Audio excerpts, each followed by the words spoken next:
I'm really good at understanding value. Like I'm known as like the guy who can comp a house in 30 seconds. I need some pieces of information, but in terms of like figuring out its as-is value or its after repair value, I'm up. And then I'm showing him what the values are on all of the houses. There is no chance that you come out of this in good standing. So my suggestion, cut bait and run. Wherever you guys are watching this show, I would truly appreciate it if you follow or subscribe. It helps a lot with the algorithm. It helps us get bigger and better guests, and it helps us grow the team. Truly means a lot. Thank you guys for supporting, and here's the episode. Ladies and gentlemen, he is back. He is back. What a crazy story. We're going to dive into it, but we'll also talk real estate. We're here with Jamil Damji. How's it going, my man? Oh, dude. It's going. What a journey you've been on, man. It has been. 2023 was it was my best year financially, but my worst year personally. Wow. January 1st, I lose my dog. Damn. My dad gets diagnosed with cancer. I end up getting this terrible spinal injury, and I split up with my wife of nearly 10 years. That's so insane because you're doing the best you've ever done financially, but at the same time, all that's happening. Yeah. So you can't even enjoy the success. It's one of the weirdest. It's one of the weirdest feelings to be accomplished and feel like a failure at the same time. Yeah. It was an interesting dichotomy that I had to really process, and one of the most beautiful things about the split is that we're like best friends. Oh, nice. And we'll remain close friends. So we'll do it with the most grace that you can possibly ever do that. Which is hard, right? It's easier to be mad. It's easier to like fight. Way easier. Yeah, but that's not us. So, but otherwise, everything's been things have been really good. Wow. That. Got a new dog. Nice. so that was fun. And he's a handful, and and business is booming. So I'm looking forward. I have renewed faith in my purpose and why I do what I do, and I have more time on my hands now, because I used to have to come home, right? I don't really have to do that anymore, right? So I'm a free bird. Were there signs that split was coming, or was it super unexpected for you? Oh man. I wasn't intending to get into it, but I'm okay too. It was Sorry, yeah, no, I didn't want to. It's cool. It's cool. It was it's just one of those things where you create distance, right? When you're going the way that I was going, right? TV show, the astro flipping popping off the way it has, Keegley franchising, 100 markets. When that happens to you and you get a level of success that requires you to be away so long, so much, it's hard to be the spouse of that guy. Yep. And that, I think, really weighed on the relationship. I feel that. I own it, and if I had the opportunity to go back and redo 1,000 things, I would. Yeah. But I don't think that's how life's supposed to work, right?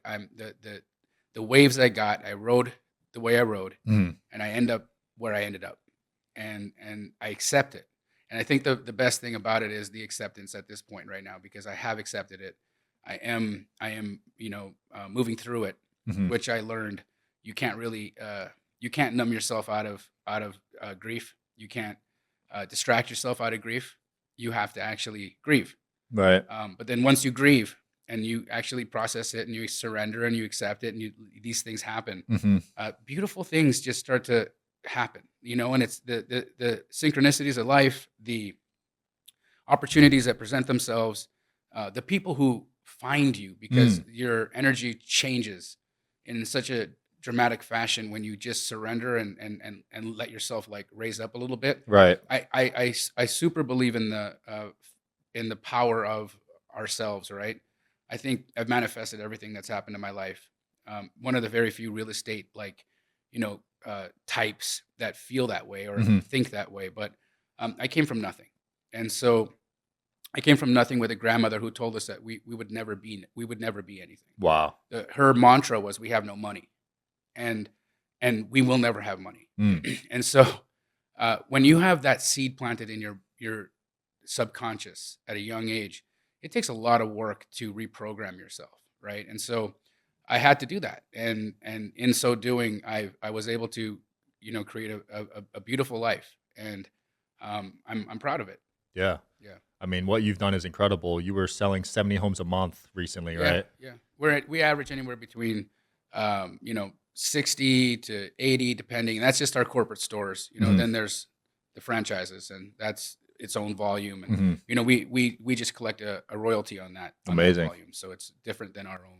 Yeah, yeah. Number one show on A&E. Yeah, Astro Flipping's crushing it. I get your yeah, ads every day, by the way. yeah. You I'm like sure you them? get that a lot. I Yeah, mean, they're good yeah. ads. Thank you. I mean, Thank you're you. obviously killing it with that's the coaching business, It right? is, yeah. So we did phenomenal in our coaching last year. We crossed 25 or maybe 30 million on it. Damn, that was Yeah. your first year doing it? No, that's my now second. Still crazy. Yeah, Second yeah, year, yeah, 25 million? yeah. Wow. We did really well, and we're continuing to do really well. Keighley, it's tough because I have to be very careful with quoting numbers for Keighley Mhm. because of franchise stuff. Yeah. So I don't want to be, I don't want to ever have him be like, "Hey, you said," but we did many millions. Wow. And And what then is Keegley? Keighley's the wholesale real estate company that Got it. I co-founded with Josiah Grimes, Hunter Runyon, and my sister. Mhm. And for those who don't understand what wholesaling is, that's where we are arbitrage. Like we're the guys in the streets out there knocking on the ugliest houses in America, trying to secure the rights to buy that house, in hopes of being able to sell that opportunity to another investor who would then come in and beautify it for the neighborhood, right? Right. And so I feel wholesalers have gotten a little bit of a bad rap in the past just because of weird practices, or maybe not being super on the up and up with respect to being honest with people with value, about value. I think it's a easy conversation to have with a homeowner who wants speed and convenience, especially when property has distress, to say, look, you can only sell this to a cash buyer. This is not a financeable home. Right. Now, a cash buyer is someone like me who has the cash to do it, but I need an upside. I'm not going to just risk money for nothing. So you have to understand that I'm needing to make a profit. Now, I'm not going to try to take everything out of it. I want to pay you as much as I can pay you. But beyond that, you got to know that I have to still eat. I got to pay a team. I got to do things. And so one of the beauties of being a wholesaler is it gives me the opportunity to cherry pick incredible opportunities for our own fix and flip business, sell off the rest. So there's no waste. Yeah. Right. What I don't want, I sell. What I want, I flip. And we enjoy the fruits of that. And Nice. we employ hundreds of people. Thousands of family members are eating off of the work we do. Incredible. It is, and I'm proud of it. I Yeah. really am. That's a great feeling, being able to take care of thousands of people. Yeah, it is. And you don't truly get it until you come up for air sometimes. In building it, because I remember it was, the funniest thing, because a lot of people don't know that I was once a aspiring stand-up comic. Oh, you were? Yeah, which Wow. is why my ads are the way they are. Right? So a stand-up and sketch comedian, right? And so I spent years in LA doing open mics. Finally got to the Comedy Store. Finally got to the Laugh Factory. Finally got to put beautiful, funny sketches on Funny or Die. But comedians don't make money. Right. They don't make money until you're Kevin Hart. Yeah, you need 10 years, I heard, in that space. Yeah, it takes forever, right? And I had just gotten engaged, and I wanted to show up for my future family. And so it was my birthday, actually, oddly enough. I leave LA. It was 12/12/12. And that was the day I left. Wow. And I moved to Phoenix thinking I'm giving up my dreams of fame and fortune to go do this real estate thing that I'm just naturally talented at, so that I can provide for my family. And what an incredible detour that was, because it actually materialized all the things that I wanted in my life, but in another door. And I'll forever be grateful to Phoenix. I'll forever be grateful for the decision I made for my family at that time. Nice. Is that when you met Pace Morby around that time in Phoenix? Actually, so Pace and I met a little bit later. We've been friends. When did we really meet? So he slid into my DMs right around 2016. Okay. And so about 8 years. And he was going through a situation, man. Some dude in Phoenix A well-known like grifter style guy, right? Yeah. Just a rounder. Well, at the time, not so well known to be a not super legit. Got it. But I had done business with him, Mm-hmm. and I quickly learned that he wasn't somebody I wanted to continue to do business with. So I removed myself from the situation pretty rapidly. Mm-hmm. Pace had seen that, right? He saw that, hey, Jamil kind of like distanced himself from this guy really quick. So one day he shoots me a DM. Now, at that time, I had no social media presence. Pace was kind of already doing the social media thing. Mm-hmm. I used to like watch him every once in a while. I liked his renovation style, so I'd copy some of the things he'd do in the houses that he was flipping or helping people flip. And I end up finally answering this DM. My profile picture was an owl. And 2 weeks after he DMs me, he's like, I need your help. And then I respond, I'm like, what can I do? He said, you want to meet me at this grocery store? I'll buy you a sandwich. I just want to ask you some questions. I said, sure.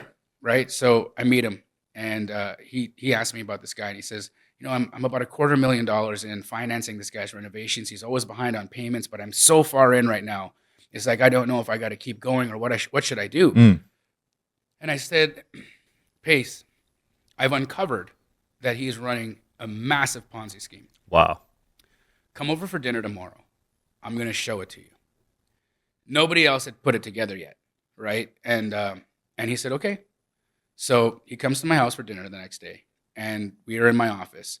And I literally pull up every property that this person owns. And I'm really good at understanding value. Like I'm known as like the guy who can comp a house in 30 seconds. Oh, wow. Without looking at it? No, I have to look at the house. I need some pieces of information, but in terms of like figuring out its as-is value or its after-repair value, I'm a wizard at it. Nice. Just something I can do. So I'm showing Pace all of the properties that this gentleman owns. And then I'm showing him the deeds of trust on all of the properties. And then I'm showing him what the values are on all of the houses. And he's over-mortgaged them all by 120%. Damn. And I have showed him that there is no chance that you come out of this in good standing. So my suggestion, cut bait and run. But he's like, I'm $275,000 in. I'm like, bro, you're going to throw good money at bad money. Now, Pace, he's a wonderful guy. And like, I consider myself, not only his like best friend, brother, but like sometimes protector in a way. Cause like, he's so trusting. He's so giving. He's such a wonderful dude, right? That people can take advantage of him. Right. And in that circumstance, he was taken advantage of, right? So he kept throwing good money at this situation. Oh, he kept doing it? He kept doing it. He got to a little over $1 million. Oh my God. And then the guy files BK. Oh. On like 60 people, takes Pace out. And then Pace, actually, I helped Pace pull himself out of that, right? So Pace he stopped flipping houses. He stopped being a contractor. He finally stopped being a service provider to the real estate industry and became a real estate investor. And, his first 100 deals or so, he sold through me. Nice. And that's when we sparked up a really good friendship. We would compete. Pace and I aren't partners in really anything. Oh, yeah?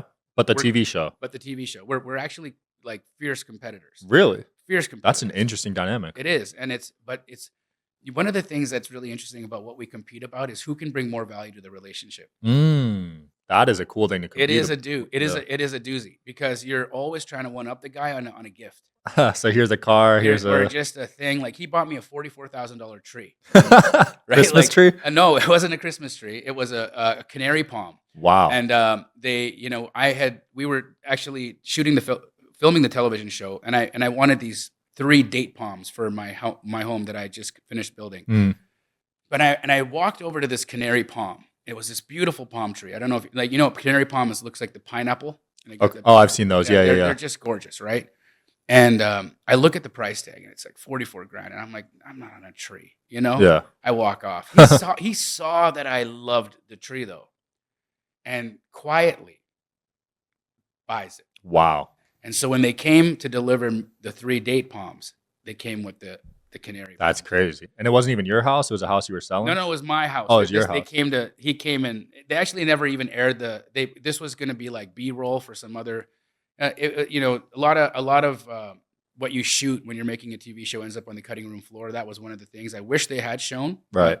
Probably one of the most touching moments for me as in our friendship. That and getting to be the godfather of his firstborn daughter was also Yeah, very touching. that's incredible. I think competition is very healthy if you do it in that way. I think Yeah. some people get a little carried away, but Sure do. there's healthy competition for Of sure. course, of course. It keeps us both on our toes. Yeah. And it sharpens our pencils, right? It makes us really, really efficient. It makes us really good.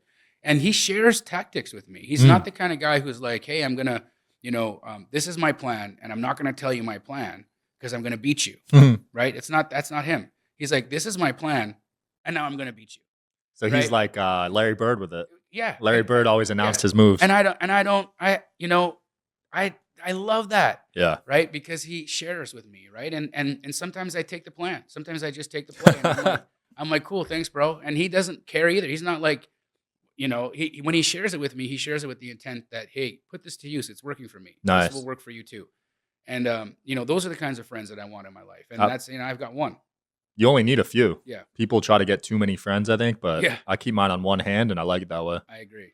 Do you do any of his creative financing stuff or no?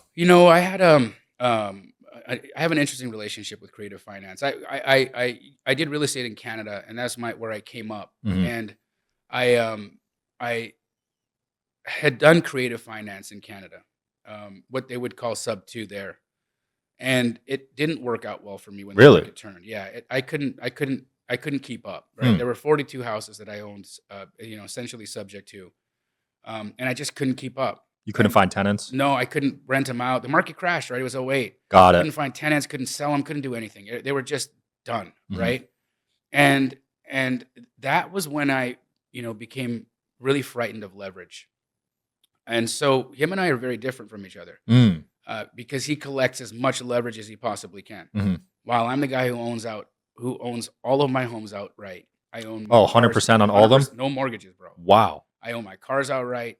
I'm a cash man. So you're Dave Ramsey. I know, and when I see him, and I know he's going farther than I am with respect to his holdings and whatnot, but I feel that I'm safer in a way, right? I keep it safe. Now, again, nothing against the creative. I have bought into the narrative that the 2, 3, and 4% loan is an asset class now.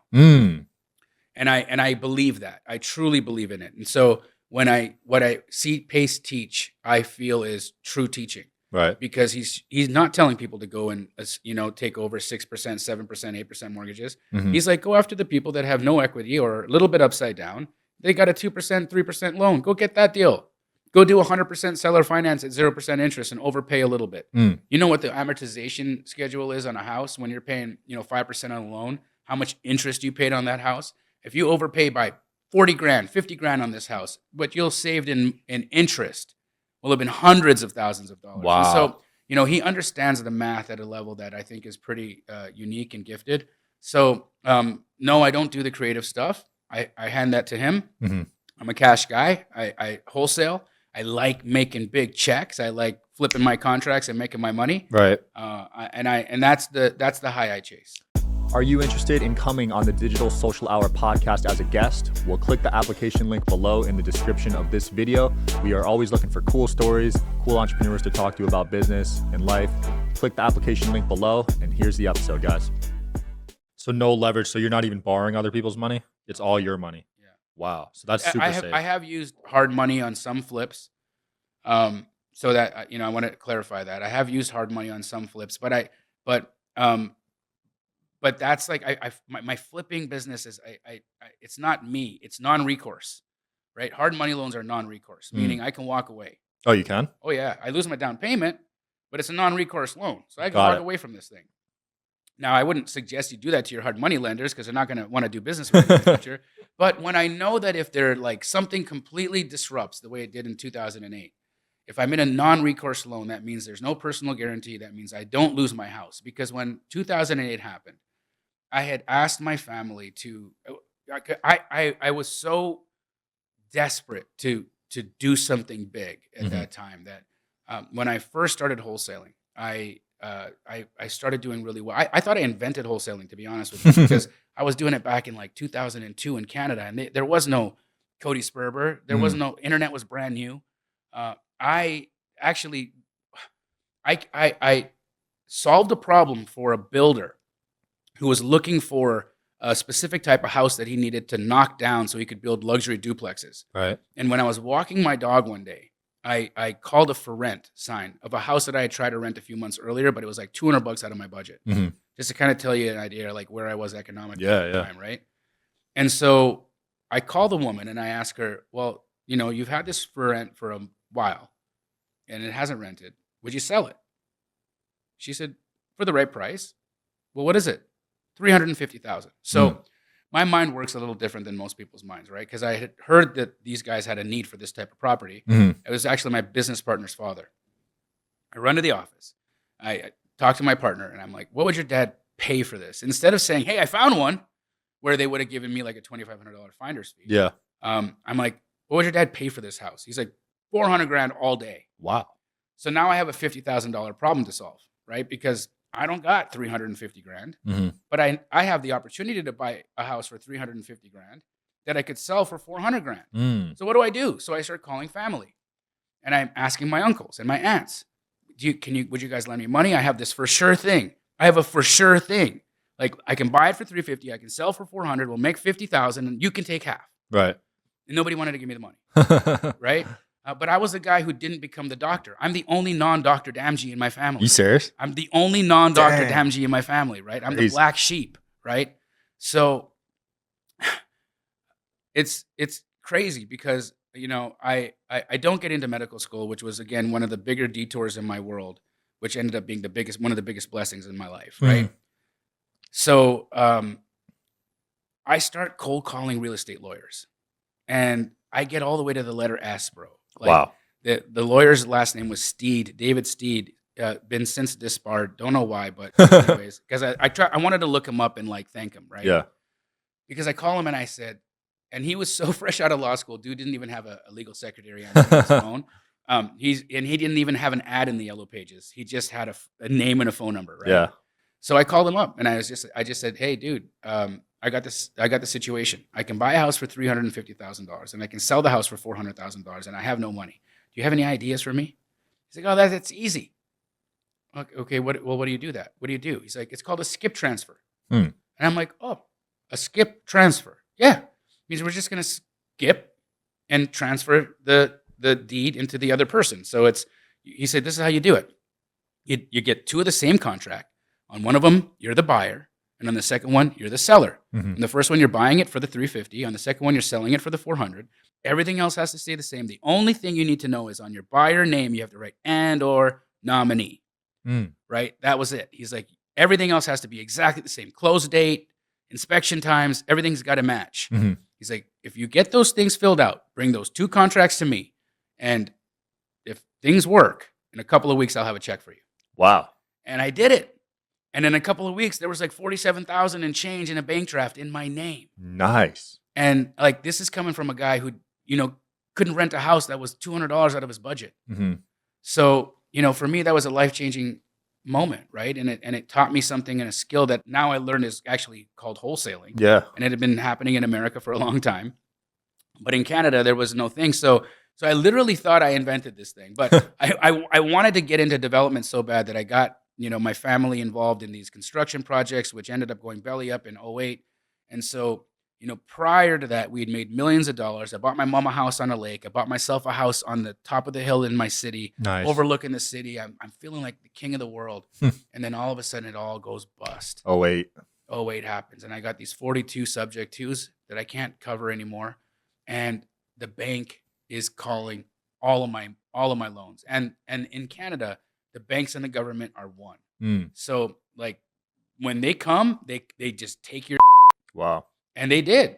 And so, you know, from going from a lake house and a house on the hill overlooking town, we went to all of us, my mom, my dad, my sister, my niece, 150-pound dog, cat, myself, into a 2-bed, 1-bath, like apartment. Jeez. And it was the worst, best time of my life because I learned a lot. I learned about my family then because they didn't blame me. They weren't mad at you? If they were, they didn't make me feel like they were mad at me. Wow. Nobody said you ruined us. Nobody said you screwed us. They just loved me. Everybody, my sister, my mom, everybody just loved me, you know, and And we had tender moments in that crappy little apartment. Mm-hmm. And they're moments I'll never forget, right? And it's the foundation that I think I've been able to build what's happened and why I felt this drive, this need to like redeem our family, to like get us back, you know? Yeah. That makes a lot of sense why you buy everything in cash now. Yeah. After hearing that story, you don't want to experience that again. I right? don't. I PTSD with loans, you know? Like, Yeah. it is, yeah. That's a big change, man. Going from nice house to just 2-bedroom apartment with 6 people and a 150-pound dog. Yeah. Sounds like you like dogs a lot. I do. I'm a dog guy. I I'm a love cat guy dogs. too. I'm an animal person. Yeah. I'm an animal person for sure. I will say getting dogs has almost, because I used to have bad anxiety. It really helped with it, honestly. They help with everything. Yeah. There's, even like, with the split with my wife, right? Like, the dog has been my home, my buddy, right? You got to keep it? Well, she took her dog. Okay. And there was a dog that we got together as a puppy when the other puppy passed away. In the beginning of the year, we got this Labradoodle, Henry, and Natalie didn't want to part with him, but she knew that I was gonna need somebody, something, Nice. to get through it. And so she left me the dog. That's cool. Dog. And he's my best friend, man. Like that I walk him every morning. I walk him every evening. Mm-hmm. He sleeps with me in the bed. He's my boy. I love that. Yeah, I sleep with my dogs in bed. Some people don't do that. And I'm like, you're missing those out. Are weird. They're weird people. Yeah. Absolutely. I want to talk about the spinal surgery because you were supposed to come on the podcast that week, and then that happened. Yeah. So what exactly went down? So I wake up one morning and I'm numb from the neck down. My fingers are numb. My chest is numb. I couldn't feel going to the bathroom. Mm-hmm. It felt like my feet were tingling. Like, when your feet are asleep. Yeah. That feeling, like the tingles, right? So that's what I'm experiencing. So we make an appointment with a primary care doctor, which is like a week out. Mm-hmm. And so I'm just suffering for the week with this numbness, wondering like, what's going on, Go into the primary care doctor and he says, I think you have Guillain-Barré syndrome. And I'm like, oh, what is that? And he's like, look it up, but it's a neurological disorder that is really, really dangerous. I'm suggesting you go straight to the ER, have an MRI, and get this looked at. Mm-hmm. I can't help you. Okay. So I don't go to the ER. I go home and I tell my wife. My wife was with me in the appointment, but she's like arguing with me, right? She's like, dude, what are you doing, man? Like you gotta go. And so I relent. We go in the evening that night. There's less people. It was like, I'm like, okay, we get there. We finally get into the MRI. I hate MRIs, man. I'm so claustrophobic. They have to give me a Valium to just. Oh, they have to knock you out? Not knock me out, but they got to drug me to get me into one of those machines because I freak out, right? So I'm in that, and it's an hour-long MRI. And so an hour? An hour long. Jeez, yeah. I would freak out. The whole thing, right? Yeah, I thought it was 10 minutes. They can be. But this was an hour long. 54 minutes in total, actually. So I'm in this, I get the result. And the neurologist says, in a week, one of two things are going to happen. You're either going to have a stroke or you're going to be paralyzed. And I'm like, what? He's like, your spine, look at this MRI. You're 98% impinged. Like, there's no cerebral spinal fluid getting to your brain. Like, and your brain requires, like, the CSF flushes in our body every 24 hours, and it like nourishes your brain with salts and minerals and all kinds of things to keep you, neurologically and mentally stable, functional, right. And all the things. And oddly enough, I had fallen that week in a really weird way, right? I just ate for no reason. So that's what caused it, the fall? No, I was already numb. Okay. But I fell. So like my motor function was starting to get like impaired, right? And so, and I didn't think anything of it. I'm a clumsy guy, so I just put it to that, right? I'm like, oh, it was just me being clumsy. But ultimately, we find out the doctor says I got to get the surgery, and he says, and I'm like, well, when? And his answer was tomorrow. And I say, well, dude, I can't do it tomorrow. Because here's why. I have a mastermind on it starts on Friday, and I sold it out. 100 people at $10,000 a head. Damn. I'm not. I can't refund $1 million. Like, I got to show up for my people. I can't He's like, are you negotiating with me right now? I'm like, I can't do it in 2 weeks. He's like, well, yeah, if you want to, but I'm going to bring a binder worth of release forms for you to sign saying that I told you that you shouldn't. And, then I have the conversation with Natalie and she's like, you got to do this. And I come to terms with the reality of what's happening right now, right? And so I say, okay, tomorrow morning. Sis, tomorrow morning. So away we go. I go in. They fused C3, 4, 5, 6, 7. Wow. It was massively invasive. They go into your neck. I got this, and they move your esophagus over. Oh my gosh. And then they go in and they, tinker with your spine, right? And it was incredibly painful afterwards. The split with my wife happens very soon after as well. And it was just the hardest time of my life, man. Wow. Like it was just so hard. I didn't know or think. There were moments where I was like, I don't know that I'm going to recover. Like, I don't think I'm going to get out of this. The sadness, just the like what is happening to my life, right? But you do. And I'm grateful, dude. I'm grateful that I'm moving. And I'm grateful that I'm not paralyzed. I'm grateful that I didn't have a stroke. I'm grateful that the doctor was as real with me as he was. He could have just let me push the surgery a week, and I don't know if I'd be here again. Insane. And you would have been like, we were going to have that guy Jamil on the podcast, but he died. Insane. It's insane.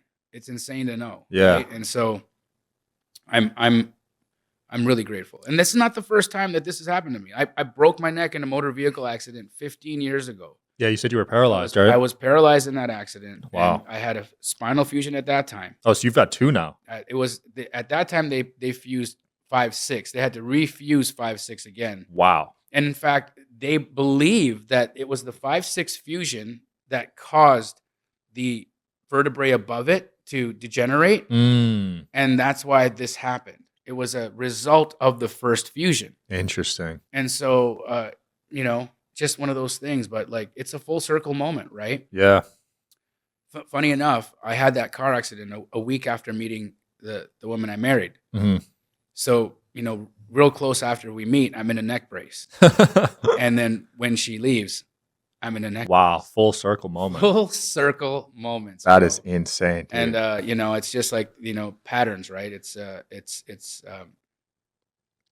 Yeah, I think we just almost take our health for granted until like a bad incident happens, and then no money's enough. Like you gave up $1 million. Yeah. I mean, because your health is. No, I didn't. Oh, you didn't? I showed up. Oh, you still showed up? Bro, dude, I like, this was the thing. This is what I'm so, like, it is foolish, because I should have been at home recovering. Yeah. But I get discharged out of the hospital, and I can't walk well, but I can walk. I got a cane. I got my neck brace, and I went and I did that 3-day mastermind. And I tell you what, when I walked into that room, they didn't think I was going to be there. They did not think I was going to show up because they had been following, but they all came. They all came to the mastermind. They weren't sure. They weren't sure what was going to happen. They figured something's going to happen. They didn't cancel it. And, they'd been emailing and calling like, hey, we're following Jamil on social media. And like, is this going to happen? and the publisher wasn't sure. I wasn't sure. My team wasn't sure. But Thursday, like Wednesday, Thursday, I was like, I'm going to make it. I'm going to go. And I showed up. And, they like jumped to their feet when I walked in there with the cane. It was the coolest thing, dude. Legendary. Yeah, man. You're a trooper, man. Thank you. That must have hurt. But I can't wait to see your comeback this year. I'm going to be watching your ads every day. Appreciate it. Where can people find you, man? If you want to find me on YouTube, I teach people how to wholesale real estate in a really ethical way. You can find me at Jamil Damji, or just youtube.com/Jamil Damji. That's spelled JamilDamji. I'm on Instagram at JDAMJI.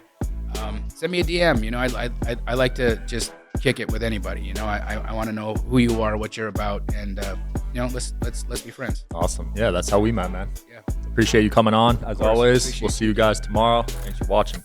Later.